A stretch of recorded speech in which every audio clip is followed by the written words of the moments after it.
Sohan you R beauty একটা বলেই ম্যাচের মোমেন্টাম ঘুরে দিতে পারে, তাই প্রমাণ করেছে নাসুম আহমেদ। করিম জান্নাতের এই রান আউটটাই বাংলাদেশ দলের ম্যাচের টার্নিং পয়েন্ট আমার কাছে তাই মনে হচ্ছে। আপনারা অবশ্যই তাই বিশ্বাস করবেন। সোহানের এই আউটস্ট্যান্ডিং ফিল্ডিংটাই ম্যাচের মোমেন্টাম ঘুরিয়ে দিয়েছে। চমৎকার একটা থ্রোতেই করিম জান্নাতের উইকেটের পতন, এতেই বাংলাদেশ দলের বাজিমাত। বাকি কাজটা বলাররাই করে দিয়েছে। এছাড়াও তাসকিন আহমেদের ওমর জায়ের এই উইকেটটাও অনেক বেশি ভাইটাল ছিল।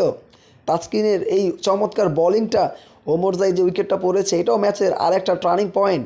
তবে কাজের কাজটা করে দিয়েছে মুস্তাফিজুর রহমান, যিনি 17 ওভারে এসেই তিনি ব্যাক টু ব্যাক 2 বলে 2টা উইকেট, একটা রশিদ খান এবং অন্যটা আল্লামা গাজারফাই, এই দুইজনের উইকেটটাই মোটামুটি ম্যাচের মোড়টা ঘুরিয়ে দিয়েছে।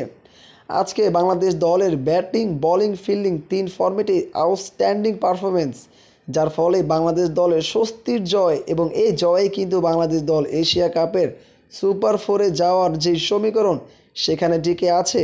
শেষ ম্যাচটা শ্রীলঙ্কা জিতলেই বাংলাদেশ দল চলে যাবে সুপার 4-এ।